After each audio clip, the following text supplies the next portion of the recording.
जिनका नाम ही काफी है, जो मनुष्यों के नेता है, नरों में सर्वोत्तम है, श्रेष्ठ है, सम्मोहित करने वाले, दिलों पर राज करने वाले, अर्थात हमारे लाडले सम्माननीय प्रधानमंत्री जी श्रीमान नरेंद्र मोदी जी। इसी के साथ में श्री अनूप जी अग्रवाल, श्री गजेंद्र जी अंपाळकर, श्री बबनराव जी चौधरी, श्री राम भदाने जी यांना विनंती करते की त्यांनी रावल आणि ओम प्रकाश खंडेलवाल त्यांना विनंती करते की विद्यमान प्रधानमंत्री आदरणीय श्री नरेंद्रजी मोदी यांचा सत्कार करून या सभेत त्यांचं सहर्ष स्वागत करायचं आहे, जिन्होंने अपने कार्यों से भारत को एक प्रभावशाली और विकासशील देश बनाया है। उनके नेतृत्व में भारत को प्रमुख दर्जा मिला है। हमारे देश के ऐसे गौरवान्वित और महापुरुष विश्व के इतिहास में एक नया इतिहास जिन्होंने बनाया है। प्रधानमंत्री नरेंद्र जी मोदी का बहुत बहुत जोरदार तालियों के साथ स्वागत करेंगे। धुळे या ऐतिहासिक क्षणांना बंदिस्त करूया हृदयाच्या कप्प्यात आणि जीवनभर पुरवूया। इथे उपस्थित असलेल्या सर्वांना सुयश चिंतूया। अनूपजी अग्रवाल आणि देवेंद्रजी फडणवीस यांचा सन्मान करतायत अनूप भैया अग्रवाल। त्यासोबत आज आता सभा पुढे नेऊयात आणि सर्वसामान्यांसाठी झटणारे त्यांची अशी वृत्ती आहे की त्याचसोबत संघटन कौशल्य असलेले यानंतर सन्मान करतायत नरेंद्रजी मोदी यांचा महायुतीचे विजय भाऊ चौधरी, राज्यभरात प्रदेश महामंत्री म्हणून सतत प्रवास करणारे उत्तर महाराष्ट्राचे प्रभारी माननीय विजय भाऊ चौधरी। आणि मी मान्यवरांना माल्यार्पण करण्याची विनंती करेन।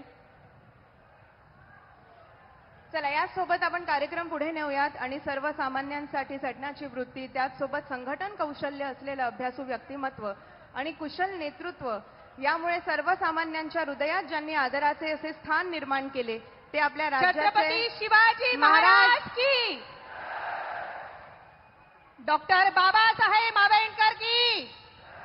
ज्या संविधानानं आपल्याला मतदानाचा अधिकार दिला त्या बाबासाहेब आंबेडकरांना आदरांजली आणि छत्रपतींना विनम्र अभिवादन। चला यासोबत कार्यक्रम पुढे नेऊयात आणि आता मी आपल्या राज्याचे लाडके माननीय मुख्यमंत्री श्री उपमुख्यमंत्री श्री देवेंद्रजी फडणवीस साहेब यांना विनंती करते की त्यांनी आजच्या सभेला इथे संबोधित करावे। एकदा जोरदार त्यांनी त्यांचं स्वागत करूया।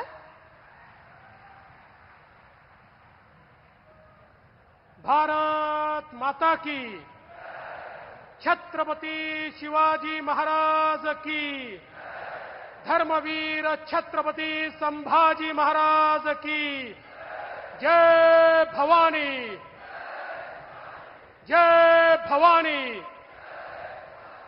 हिंदवी स्वराज्याचे सरसंस्थापक छत्रपती शिवरायांना मानाचा मुजरा करतो।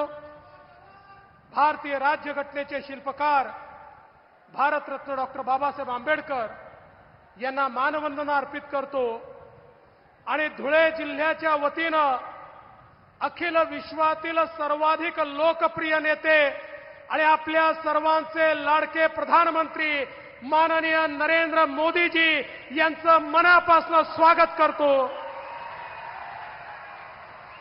मंचावर उपस्थित केंद्रीय राज्यमंत्री प्रतापराव जाधवजी, रक्षाताई खडसे, दादाजी भुसे, त्याचप्रमाणे अनिल पाटीलजी, सुभाष भामरेजी, स्मिताताई वाघ, आपले उमेदवार जयकुमार रावलजी, अनूप अग्रवालजी, राम भदानेजी, मंजुळाताई गावित, काशीराम पावराजी, अमरीश पटेलजी, राजवर्धन कदमबांडेजी, विजय चौधरीजी, धरतीताई देवरे, गजेंद्र अंपळकर, मंचावरील सर्व मान्यवर आणि या ठिकाणी उपस्थित माझ्या सर्व लाडक्या बहिणींनो आणि तितक्याच लाडक्या भावांनो, आज मला या गोष्टीचा मनापासून आनंद आहे। महाराष्ट्राच्या निवडणुकीमध्ये माननीय मोदीजींच्या प्रचाराची सुरुवात खानदेशाच्या धुळ्यातनं होते आहे, ही आपल्याकरता अत्यंत आनंदाची गोष्ट आहे। आणि ही सुरुवात धुळ्यातनं याकरता केली की माननीय मोदीजींच्या नेतृत्वामध्ये गेल्या 10 वर्षात जे काम झालेलं आहे त्यामुळे पुढच्या 5 वर्षामध्ये आमचा धुळे जिल्हा हा महाराष्ट्रातला नंबर 1 चा जिल्हा होणार आहे. आज आपण पाहतोय ज्या प्रकारे सुलवाडे जामखोलच्या माध्यमातून या जिल्ह्याच्या प्रत्येक शेतीला पाणी जात आहे. शेतकऱ्यांच्या बांधापर्यंत पाणी पोहोचवण्याचं काम माननीय मोदीजींच्या आशीर्वादाने या धुळे जिल्ह्यामध्ये होत आहे.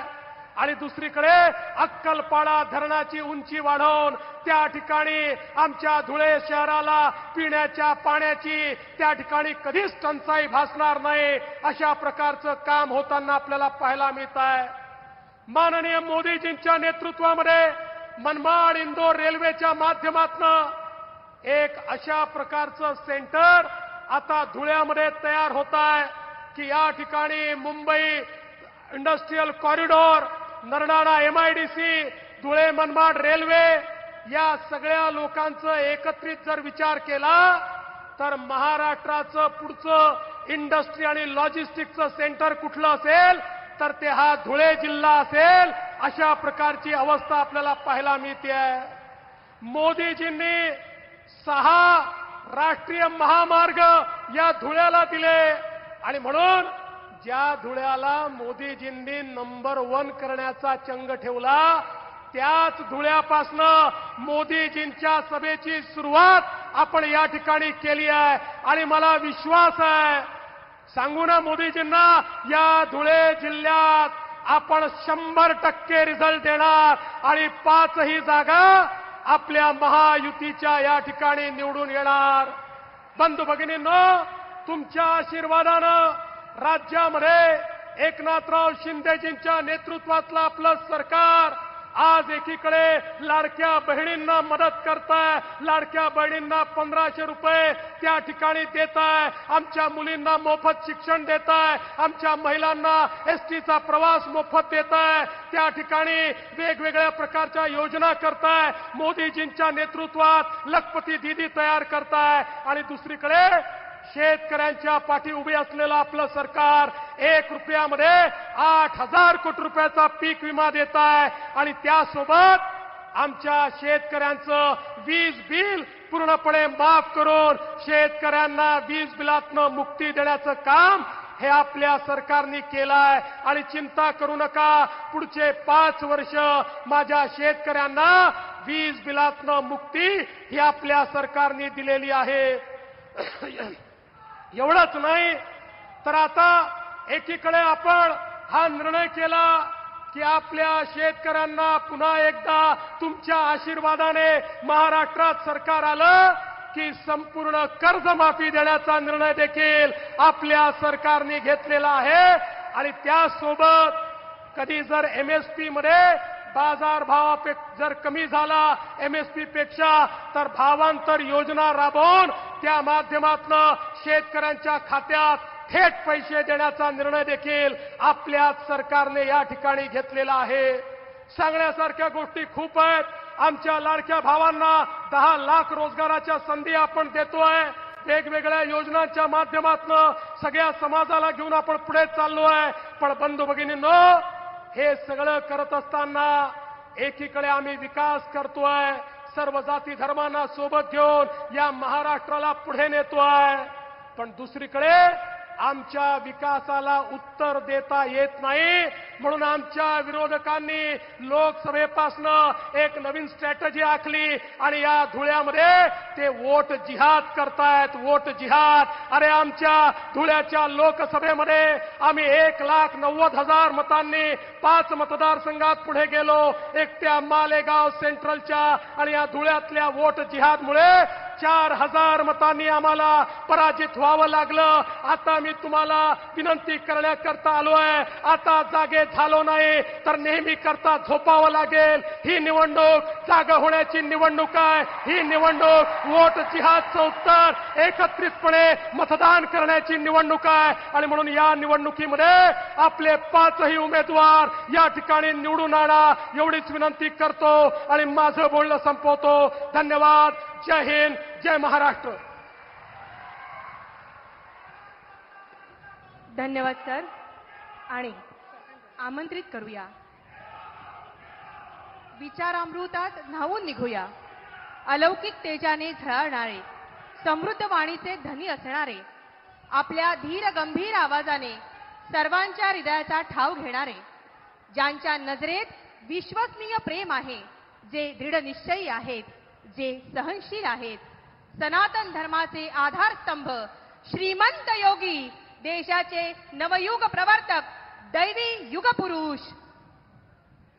हमारे देश के सम्माननीय प्रधानमंत्री विकास पुरुष श्री नरेंद्र जी दामोदर दास मोदी जी. मोदी जी देश के ही नहीं विश्व नेताओं में से भी एक विख्यात मुखर वक्ता हैं. उनके ओजस्वी भाषण से तो हम सभी परिचित हैं. धूमिल हो रहे भारत के स्वप्नों को फिर से जगाया है. स्वर्ण योग की कामना लेकर फिर से इस जमीन पर एक शूरवीर आया है.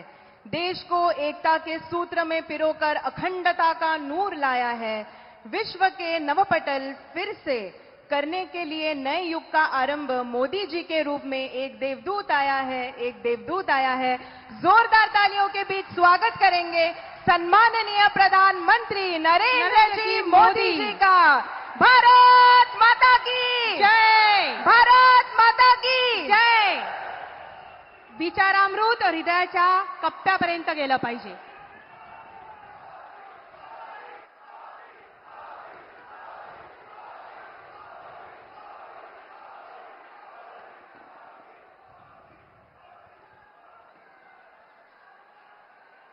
भारत माता की, भारत माता की. माता एकवेरा देवी आणि यहां मोगी माता चरणी मी कोटी कोटी नमन करतो. धुळ्यातील सर्वांना राम राम.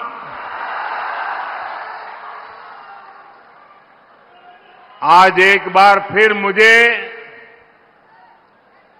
भगवान खंडोबा का आशीर्वाद लेने का सौभाग्य मिल रहा है.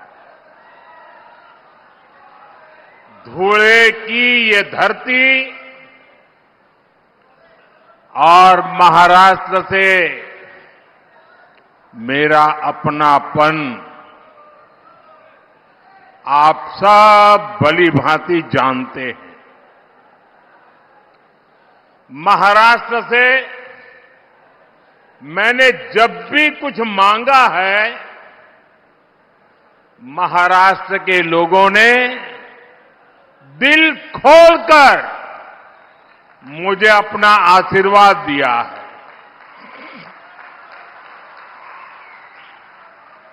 – 2014 के विधानसभा चुनाव में मैं आपके बीच धुळे आया था. मैंने आपसे महाराष्ट्र में बीजेपी सरकार के लिए आग्रह किया था.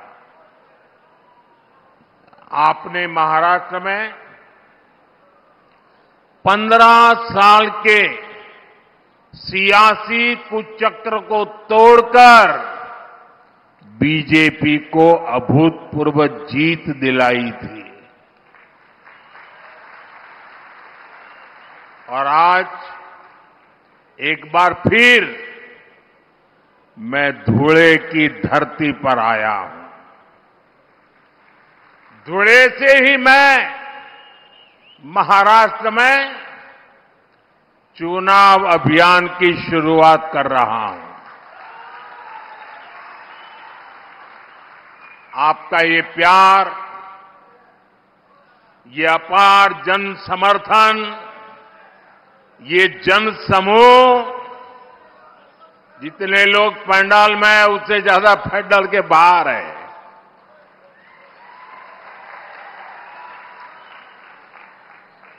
उधर तो उनको पर्दे भी खोल देने पड़े. ये जन समूह, ये उत्साह, ये उमंग वाकई अभिभूत कर देता है. हम सभी को, भाजपा को, महायुति को, महायुति के एक एक उम्मीदवार को आपके आशीर्वाद चाहिए। मैं आपको विश्वास दिलाता हूं, पिछले 2.5 वर्षों में महाराष्ट्र के विकास को जो गति मिली है, उसे रुकने नहीं दिया जाएगा। अगले 5 वर्ष महाराष्ट्र की प्रगति को एक नई ऊंचाई पर ले जाएंगे। महाराष्ट्र को जो सुशासन चाहिए, वो सिर्फ महायुति की सरकार ही दे सकती है। और उधर देखिए, महाअगाड़ी की गाड़ी में वैसे भी ना पहिए हैं, ना ब्रेक है, और ड्राइवर की सीट पर बैठने के लिए भी झगड़ा हो रहा है। और चारों तरफ से भांति भांति के हॉर्न सुनाई दे रहे हैं। साथियों, राजनीति में आने पर हर किसी का अपना एक लक्ष्य होता है। हम जैसे लोग जनता को ईश्वर का रूप मानते हैं, जनता की सेवा के लिए राजनीति में आए हैं। वही कुछ लोगों की राजनीति का आधार है लोगों को लूटना। जब लोगों को लूटने की नीयत वाले महाअगाड़ी जैसे लोग सरकार में आ जाते हैं, तो वो विकास ठप कर देते हैं। हर योजना में भ्रष्टाचार करते हैं। आपने महाअगाड़ी वालों के धोखे से बनी सरकार के 2.5 साल देखे हैं। इन लोगों ने पहले सरकार लूटी और फिर महाराष्ट्र के आप लोगों को भी लूटने में वो लग गए थे। इन लोगों ने मेट्रो परियोजनाओं को ठप कर दिया, वाढवण पोर्ट के काम में अड़ंगा लगा दिया, समृद्धि महामार्ग बनने में रुकावटें पैदा की। अघाड़ी वालों ने हर उस योजना पर रोक लगा दी जिसे महाराष्ट्र के लोगों का भविष्य निश्चित उज्जवल होने वाला था। साथियों, ये हालत तब बदले जब आपके आशीर्वाद से यहां महायुति की सरकार बनी। महायुति के 2.5 वर्षों में महाराष्ट्र ने विकास के नए रिकॉर्ड बनाए। शिंदे जी की कमान में 2.5 वर्षों में महाराष्ट्र को उसका गौरव वापस मिला है, विकास का भरोसा वापस मिला है। और इसलिए मैं महाराष्ट्र के मतदाताओं से आग्रहपूर्वक कहूंगा, आप सबको याद रखना है, भाजपा महायुती आहे तर गती आहे। महाराष्ट्राची प्रगति आहे। साथियों, मैं आज महायुति को बहुत बहुत बधाई देना चाहता हूं। महायुति ने महाराष्ट्र को नई समृद्धि देने वाला वचननामा जारी किया है। महायुति के 10 संकल्पों की बहुत चर्चा हो रही है। शिंदे जी, मेरे मित्र देवेंद्र फडणवीस जी और अजित पवार जी ने जनता के सुझावों से ये शानदार वचननामा तैयार किया है। महायुतीचा वचननामा विकासाची वाढेल गती, महाराष्ट्राची होणार हमखास प्रगती। महायुति के इस वचननामे में, इस घोषणा पत्र में हर वर्ग की आर्थिक प्रगति की योजना है, समानता का भाव है, सुरक्षा का एहसास है और सबको साथ लेकर चलने का विश्वास है।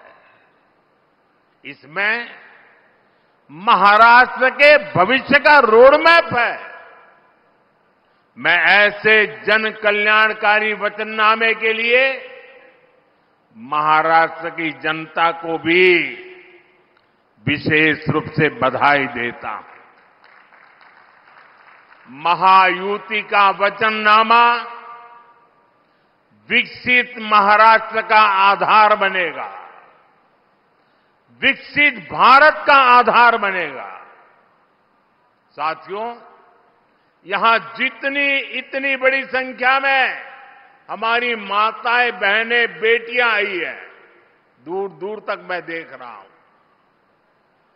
विकसित महाराष्ट्र, विकसित भारत के लिए हमारी बहनों, बेटियों का जीवन आसान बनाना, उन्हें सशक्त करना बहुत जरूरी है।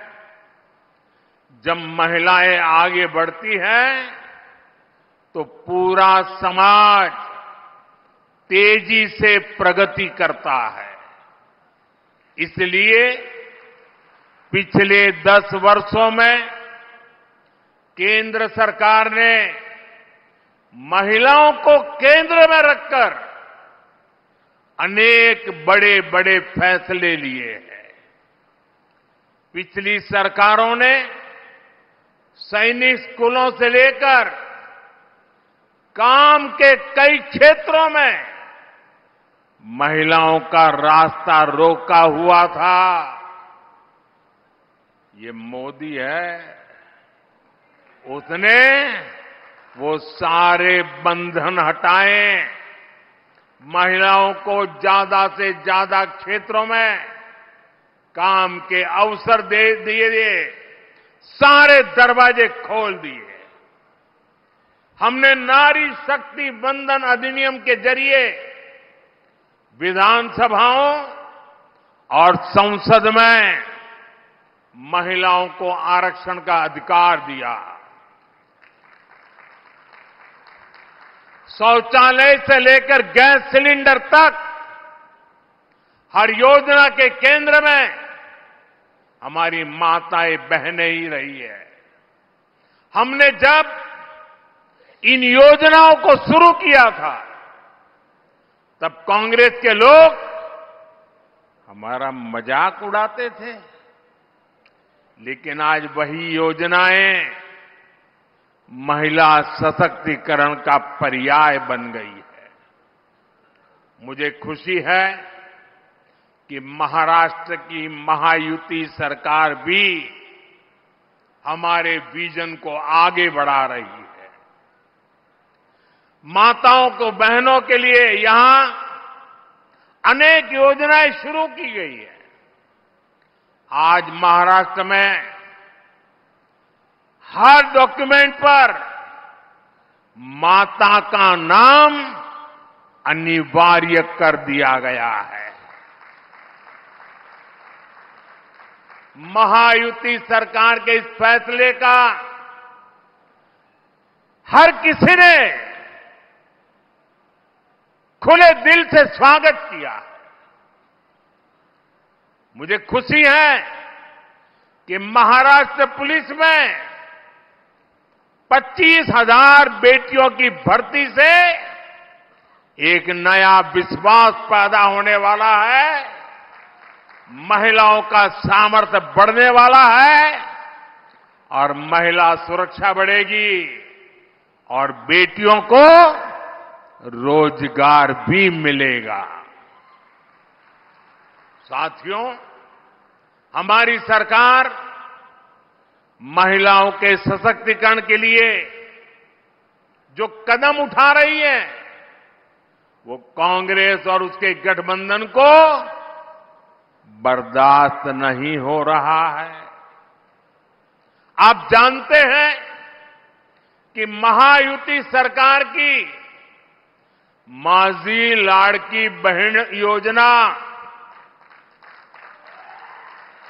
ये माझी लाड़की बहन योजना की सिर्फ महाराष्ट्र में नहीं, देश के हर कोने में चर्चा है।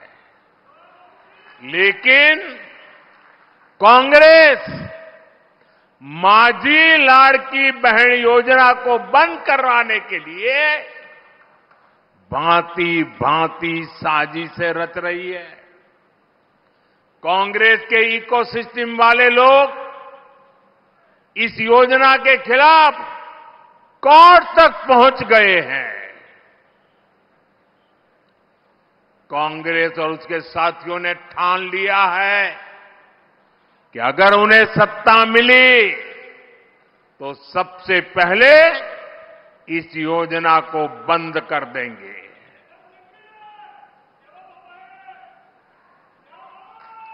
मैं जरा आपसे पूछना चाहता हूं,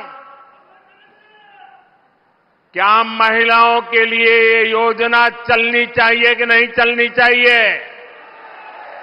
महिलाओं को लाभ मिलना चाहिए कि नहीं मिलना चाहिए? महिलाओं को आगे बढ़ाने की योजनाएं चलनी चाहिए कि नहीं चलनी चाहिए? और इसलिए महाराष्ट्र के हर महिला को इन अगाड़ी वालों से सतर्क रहना है। ये लोग कभी नारी शक्ति को सशक्त होते नहीं देख सकते। पूरा महाराष्ट्र देख रहा है कांग्रेस और अगाड़ी वाले लोग अब महिलाओं को किस तरह गाली देने पर उतर आए हैं। कैसी कैसी अभद्र भाषा, कैसे कैसे कमेंट, महिलाओं को नीचा दिखाने की कोशिश। महाराष्ट्र की कोई माता बहन कभी भी अगाड़ी वालों के इस कृत्य को माफ नहीं कर सकती। साथियों, भाषा भी और मातृभाषा तो एक तरह से हमारी मां होती है। मुझे गर्व है कि हमारी सरकार ने मराठी भाषा को अभिजात भाषा का दर्जा दिया है।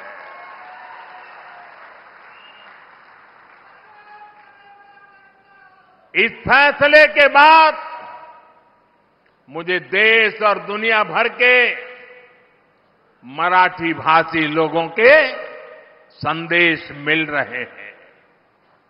लोग इस फैसले से भावुक हैं। ये उनका वर्षों पुराना सपना था जिसे हमारी सरकार ने पूरा किया है। भाइयों और बहनों, मराठी भाषा को अभिजात भाषा का दर्जा मिले, ये दशकों से महाराष्ट्र के लोगों की इच्छा थी, मांग थी।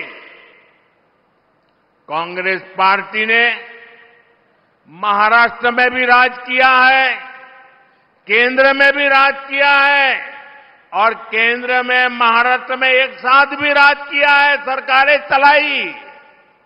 लेकिन मराठी को अभिजात भाषा का दर्जा मिले, इन्हें इसकी जरूरत नहीं लगी। इन्होंने हमेशा मराठी भाषा के सम्मान की मांग को अनदेखा किया। उन्हें अब भी परेशानी हो रही है। ये काम मोदी ने कैसे कर दिया?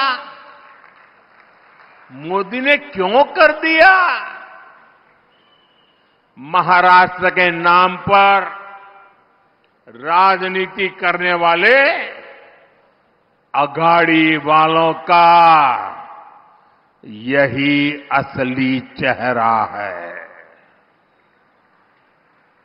साथियों, महाराष्ट्र में डबल इंजन सरकार ने कैसे काम किया है, ये आज पूरी दुनिया भी देख रही है। आज विदेशी निवेश में, नए अवसरों में महाराष्ट्र पहली पसंद है। लगातार 2 साल तक महाराष्ट्र विदेशी निवेश में नंबर 1 रहा है। इस साल के पहले 3 महीने में 50% से ज्यादा, 50% से ज्यादा विदेशी निवेश अकेले मेरे महाराष्ट्र में आया है। महाराष्ट्र को सभी निवेश परियोजनाओं में प्राथमिकता दी जा रही है। इलेक्ट्रॉनिक वाहन परियोजना, ग्रीन एनर्जी और सोलर प्रोजेक्ट, स्टील प्रोजेक्ट, ऐसे कितने ही प्रोजेक्ट महाराष्ट्र के अलग अलग हिस्सों में स्थापित किए जा रहे हैं। भारत का सबसे बड़ा पोर्ट, पूरे हिंदुस्तान का सबसे बड़ा, ये पोर्ट भी, बंदरगाह भी हमारे महाराष्ट्र में बन रहा है। इंफ्रास्ट्रक्चर के बड़े प्रोजेक्ट से महाराष्ट्र में नए अवसर तैयार हो रहे हैं। साथियों, और जिस दिन मैं वाढवण पोर्ट के शिलान्यास के लिए आया था, उस दिन हमारे देवेंद्र जी ने पब्लिक में एक इच्छा व्यक्त की थी। उन्होंने कहा था कि हिंदुस्तान का सबसे बड़ा बंदरगाह बन रहा है। मोदी जी इतना सारा कर रहे हो, हजारों करोड़ लगा रहे हो, तो वहां एक एयरपोर्ट भी बना देना। उस दिन तो मैं चुप रहा था, लेकिन भाइयों बहनों, जैसे ही आचार संहिता खत्म होगी, जैसे ही महाराष्ट्र में महायुति की शपथ विधि हो जाएगी, मैं महाराष्ट्र सरकार के साथ बैठ करके देवेंद्र जी की इच्छा कैसे पूरी हो, इस बात के लिए काम करूंगा।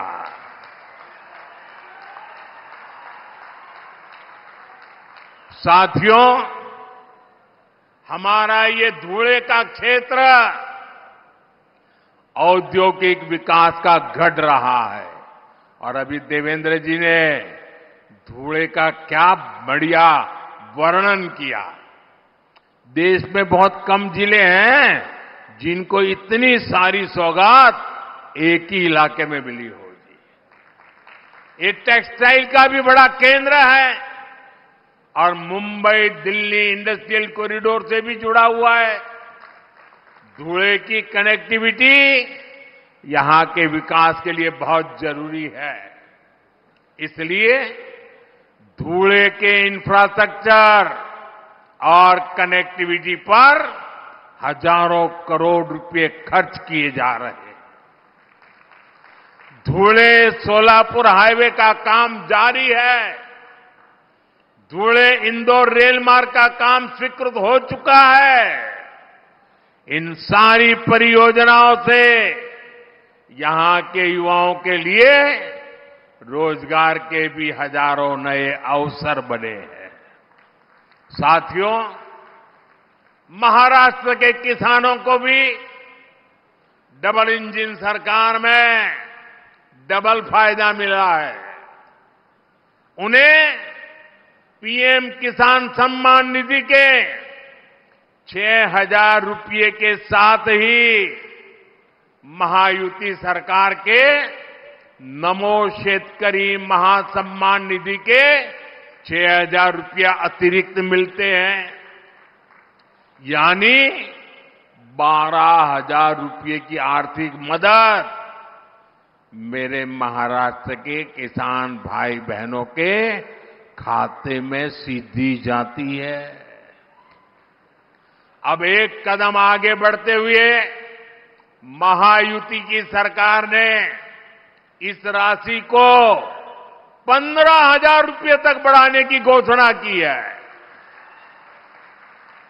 इसका बहुत बड़ा फायदा महाराष्ट्र के और मेरे धुले के किसानों को भी होगा। केंद्र सरकार ने पिछले 10 वर्षों में किसानों के लिए जो काम किए हैं, उनसे कांग्रेस के खोदे गए गड्ढों को भरने में काफी मदद मिली है। आज किसानों के पास फसल बीमा की सुरक्षा है। किसानों को सस्ती बिजली के लिए सोलर पंप दिए जा रहे हैं। किसान की फसलों की खरीदारी भी आज रिकॉर्ड स्तर पर हो रही है। फसलों पर एमएसपी के दाम भी लगातार बढ़ाए गए हैं। यही बीजेपी और महायुति का संकल्प भी है और हमारा किसान खुशहाल हो और देश समृद्ध बने। साथियों, यहां धुले और आसपास के क्षेत्र में बड़ी संख्या में मेरे आदिवासी भाई बहन रहते हैं। सूरत के तो हम पास पड़ते हैं जी, आपके बिल्कुल एकदम सीधे पड़ोसी हैं और इसलिए मैं इस इलाके से भी काफी परिचित रहा। बीजेपी ने हमेशा सबका साथ सबका विकास की नीयत से काम किया है। इस संकल्प का प्रमुख हिस्सा हमारा आदिवासी समाज भी है। ये वो समाज है जिनका देश की आजादी में, देश के विकास में महत्वपूर्ण योगदान रहा है। लेकिन कांग्रेस और उसके साथियों ने कभी आदिवासी गौरव, आदिवासी स्वाभिमान पर ध्यान नहीं दिया। आदिवासी विरासत को न्याय मिले, आदिवासी युवाओं को बेहतर भविष्य मिले, क्या ये आपका अधिकार नहीं था? लेकिन इस काम में दशकों लग गए। जब अटल बिहारी वाजपेयी जी के नेतृत्व में बीजेपी की सरकार आई, तब अलग आदिवासी मंत्रालय बना। तब पहली बार आदिवासी हितों को, इस समाज की अपेक्षाओं को महत्व मिला। हमारी सरकार ने भगवान बिरसा मुंडा की जयंती पर जनजातीय गौरव दिवस की शुरुआत की है। इसका मकसद यही है कि आदिवासी परंपरा को पहचान मिले। इस बार 15 नवंबर से अगले 1 वर्ष तक हम भगवान बिरसा मुंडा की 150वीं जन्म जयंती मनाएंगे। हमारी सरकार देश भर में एकलव्य आवासीय विद्यालय भी बना रही है। इन विद्यालयों में हमारे आदिवासी बेटे बेटियां पढ़ रहे हैं। हमने जल, जंगल, जमीन का हक सुरक्षित किया। वन उपज का लाभ आदिवासी समाज को मिले, इसके लिए हमने इस समाज को उसके अधिकार दिए। बीजेपी के ही प्रयासों से पहली बार एक आदिवासी महिला द्रौपदी मुर्मू जी देश की पहली आदिवासी राष्ट्रपति बनी। और पूरे देश ने देखा है कि कैसे कांग्रेस और उसके साथियों ने द्रौपदी मुर्मू जी को हराने के लिए पूरी शक्ति लगा दी थी। आए दिन ये लोग द्रौपदी जी का अपमान करते हैं और ये इनकी पुरानी आदत है। बाबा साहब आंबेडकर को हराने के लिए नेहरू समेत ने ताकत लगा दी थी। आज से 25-30 साल पहले बाबा साहब आंबेडकर को नीचा दिखाना ये कांग्रेस का रोज का काम था और वैसा ही उन्होंने द्रौपदी मुर्मू जी के साथ किया। साथियों, आज मैं आपको और पूरे देश को कांग्रेस और उसके साथियों की एक बहुत खतरनाक साजिश से आगाह करने के लिए आया हूं और इस आदिवासी क्षेत्र में आया हूं तब मेरा ये कर्तव्य बनता है इस खतरनाक खेल से मैं महाराष्ट्र को, देश को, मेरे आदिवासी भाई बहनों को सजग करूं। कांग्रेस द्वारा एक जाति को दूसरी जाति से लड़ाने का खतरनाक खेल खेला जा रहा है और ये खेल इसलिए खेला जा रहा है क्योंकि कांग्रेस कभी दलितों, पिछड़ों, आदिवासियों को आगे बढ़ते नहीं देख सकती। यही कांग्रेस का इतिहास है। आजादी के समय हमारे बाबा साहब आंबेडकर ने बहुत कोशिश की थी कि शोषितों, वंचितों को आरक्षण मिले, लेकिन नेहरू जी अड़े हुए थे कि किसी भी कीमत पर दलितों, पिछड़ों, आदिवासियों को आरक्षण नहीं दिया जाएगा। बहुत मुश्किल से बाबा साहब दलितों और आदिवासियों के लिए आरक्षण का प्रावधान करा पाए, उनको लड़ाई लड़नी पड़ी। नेहरू जी के बाद इंदिरा जी आई, उन्होंने भी आरक्षण के खिलाफ ऐसा ही रवैया जारी रखा।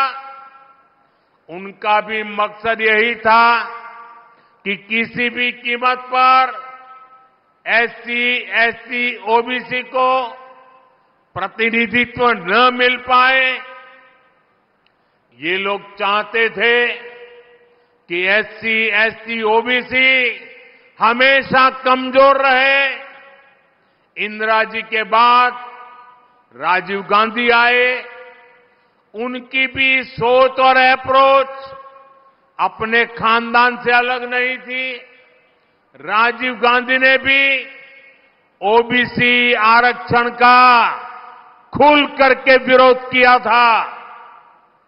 ये लोग जानते थे कि एससी, एसटी, ओबीसी अगर ये समाज मजबूत हो गया तो उनकी राजनीति की दुकान का शटर गिर जाएगा।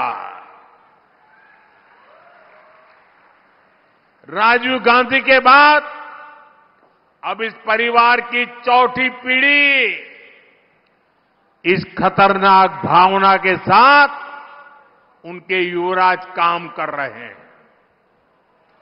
कांग्रेस का एकमात्र एजेंडा है किसी भी तरह एससी समाज की एकता को तोड़ो, एसटी समाज की एकता को तोड़ो, ओबीसी समाज की एकता को चकनाचूर कर दें।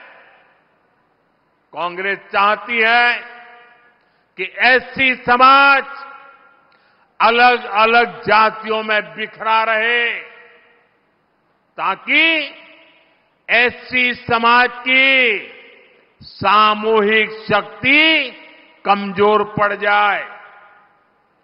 कांग्रेस चाहती है कि ओबीसी समाज भी अलग अलग जातियों में बटा रहे ताकि ओबीसी के तौर पर उनकी जो एकजुटता की पहचान बनी है, ये ओबीसी अगर ओबीसी रहे तो उनकी ताकत बढ़ जाएगी।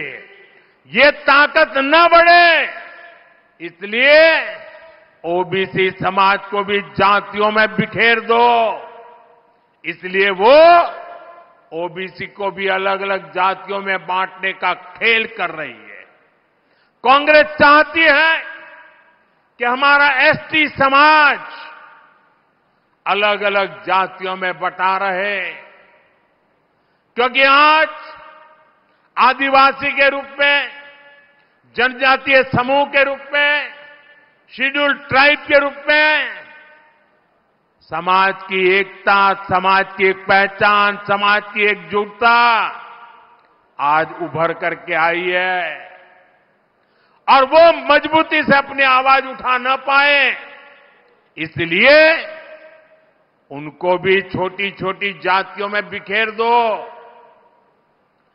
यहां धुले के इस क्षेत्र में हमारे भील गरासिया, कोकना, कोकनी, कोली महादेव, डोंगर कोली, वारली, ठाकर, कोली ठोर, टोकरे कोली, गमीत, गमता, गवीत, पारगी, कटकरी, धानका, तड़वी, तैतरिया, ऐसी आदिवासी जातियां रहती है।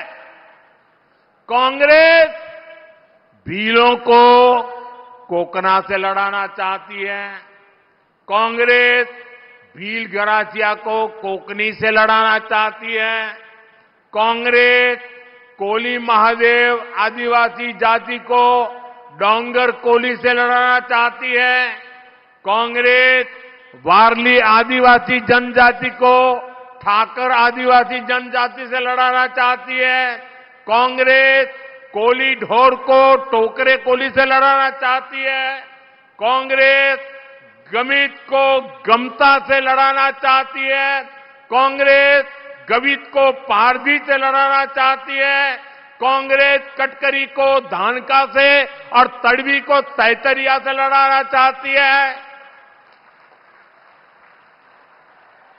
साथियों, आदिवासी की पहचान, जनजातीय समाज की पहचान, शेड्यूल्ड ट्राइब की एकता, इसको तोड़ने में कांग्रेस लगी हुई है। आदिवासी जातियों की एकजुटता कांग्रेस को फूटी आंख नहीं सुहाती। कांग्रेस का एजेंडा है कि देश भर की आदिवासी जातियां आपस में लड़ती रहे, उनकी सामूहिक आदिवासी ताकत खत्म हो जाए। कांग्रेस ने जब धर्म के नाम पर ऐसे ही साजिशें रची थी तो देश का बंटवारा हो गया था। अब कांग्रेस एससी, एसटी, ओबीसी समाज की एक जाति को दूसरे के खिलाफ खड़ा कर रही है। भारत के खिलाफ इससे बड़ी साजिश कोई और नहीं हो सकती। आप मुझे बताइए, आदिवासी जब एकजुट रहेगा तो उसकी ताकत बढ़ेगी कि नहीं बढ़ेगी? ताकत बढ़ेगी कि नहीं बढ़ेगी? अलग अलग जातियों में टूटने से आप सोचिए कमजोर हो जाएंगे कि नहीं हो जाएंगे। इसलिए मैं कहता हूं, एक है तो सेफ है, एक है तो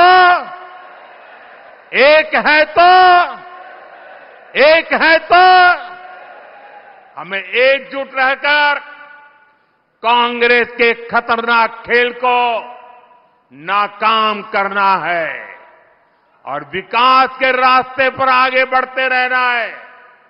साथियों, आजादी के बाद महात्मा गांधी कांग्रेस को खत्म करना चाहते थे। उन्होंने कहा था अब आजादी मिल गई, कांग्रेस को बिखेर दो। उन्हें कांग्रेस को लगने वाली बीमारी का अंदाजा था।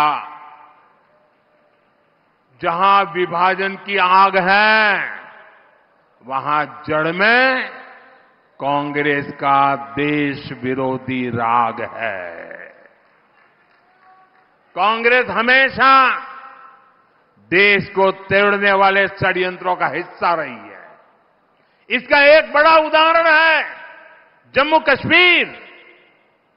कांग्रेस ने कश्मीर को आर्टिकल 370 के जरिए देश की मुख्य धारा से अलग किया। कांग्रेस ने कश्मीर में बाबा साहब आंबेडकर का संविधान 75 साल तक लागू नहीं होने दिया। ये कांग्रेस वालों को जवाब देना पड़ेगा। इतने लोग कांग्रेस के राज करते रहे, ये परिवार राज करता रहा, क्या कारण था? बाबा साहब आंबेडकर का संविधान जम्मू कश्मीर में लागू नहीं हुआ। देश में 2 संविधान चलते थे। ये मोदी आया तब जाके बाबा साहब आंबेडकर संविधान जम्मू कश्मीर में लगा। और इसके कारण होता था क्या? कश्मीर में दलितों, वंचितों को उनका हक नहीं मिलने दिया। कांग्रेस ने आतंकवाद को संरक्षण दिया, अलगाववादियों का संरक्षण दिया। जो समस्या कांग्रेस ने पैदा की थी, हमने आर्टिकल 370 खत्म करके उस समस्या को भी खत्म कर दिया है। ये 21वीं सदी के भारत के सबसे बड़े फैसलों में से एक है। लेकिन जैसे ही मैं देशवासियों को कहता हूं जरा जागिए, सचेत हो जाइए। जैसे ही कांग्रेस और इंडी गठजोड़ वालों का जम्मू कश्मीर में सरकार बनाने का मौका मिला, वो फिर से कश्मीर को लेकर साजिशें करने लगे। आपने टीवी पे देखा होगा, 2-3 दिन पहले जम्मू कश्मीर विधानसभा में जो कुछ हुआ आपने देखा होगा। कांग्रेस गठबंधन वहां फिर से आर्टिकल 370 लागू करने का प्रस्ताव पारित किया है दोस्तों। क्या यह देश स्वीकार करेगा? आप सहमत होंगे? कश्मीर को तोड़ने का कांग्रेस का एक कारनामा आपको मंजूर है? आर्टिकल 370 के समर्थन में विधानसभा के भीतर बैनर लहराए गए। जब बीजेपी के विधायकों ने जी जान से उसका विरोध किया तो उन्हें उठा उठा करके सदन के बाहर फेंक दिया गया। कांग्रेस और उसके साथियों की एक घिनौनी सच्चाई पूरे देश को, पूरे महाराष्ट्र को समझनी होगी। कांग्रेस गठबंधन एक तरफ जम्मू कश्मीर से भारत का संविधान हटाने का प्रस्ताव पास करता है। कांग्रेस ने जो प्रस्ताव पारित किया है ना, इससे बाबा साहब का संविधान जो मोदी वहां ले गया है ना, वो फिर वापस कर देंगे और जम्मू कश्मीर में बाबा साहब के संविधान को घुसने नहीं देंगे। और दूसरी तरफ यही कांग्रेस, उनका गठबंधन यहां महाराष्ट्र में आकर संविधान की झूठी किताब लहराता है, कोरे कागज वाली। ये कोरे कागज वालों की कटी पतंग का जमाना आ गया है।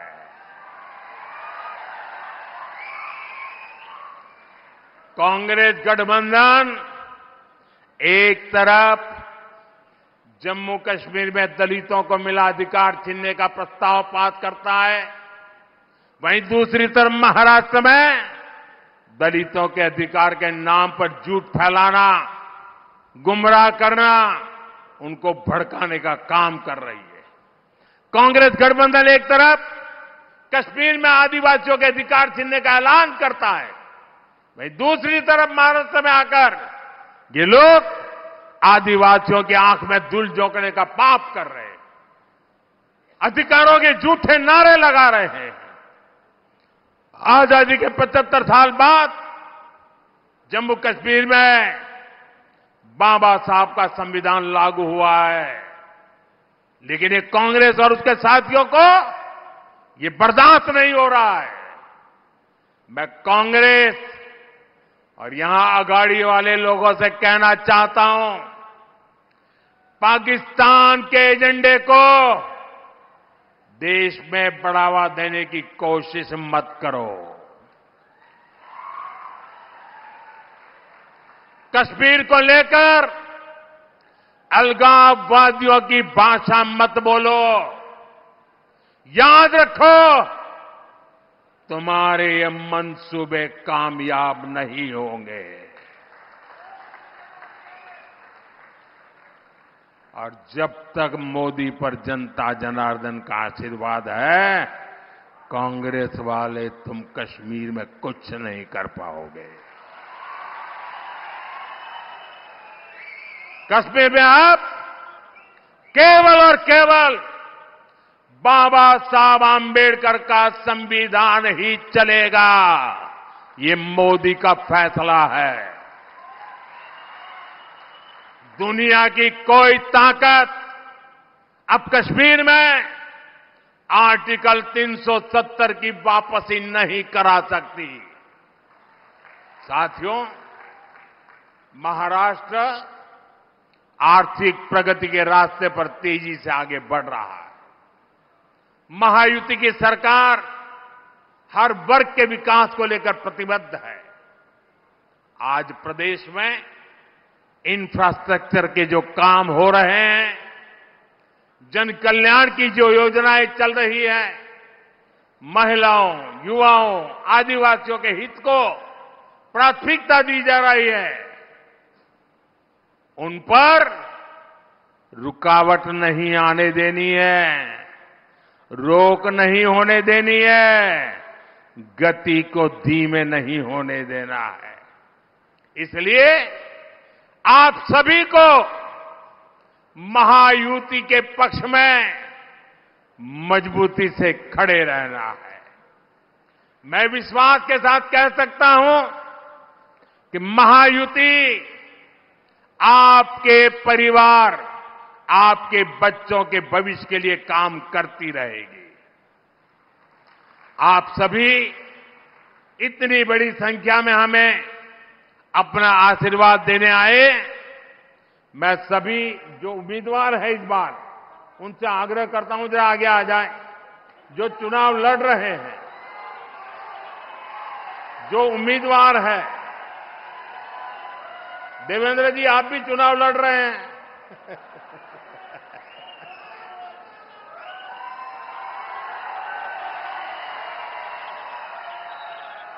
मेरे साथ बोलिए भारत माता की, भारत माता की, भारत माता की। आप लोग जरा वहां रुकिए।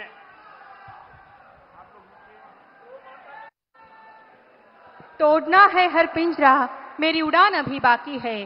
तोड़ना है हर पिंजरा, मेरी उड़ान अभी बाकी है। मंजिलें जमी भर नहीं, आसमान अभी बाकी है। लहरों का थमना नहीं, समंदर की बेबसी। बाहर खामोशी सही, भीतर कई तूफान अभी बाकी है, कई तूफान अभी बाकी है. विजय असो. इथे उपस्थित सर्वांना राष्ट्रकार्यात सुयश मिळो अशी आई एकविरेच्या चरणी प्रार्थना करूया. चौथ्यांदा असं झालं आहे की स्वतः मोदीजी आज धुळ्यामध्ये आलेले आहेत आणि महायुती विजय संकल्प सभाची ही पहिली अशी सभा आहे जिथे मोदींजींचा चरणस्पर्श झाला आहे. तर एकदा जोरदार होऊन जाऊ द्यात. अब की बार मोदी सरकार.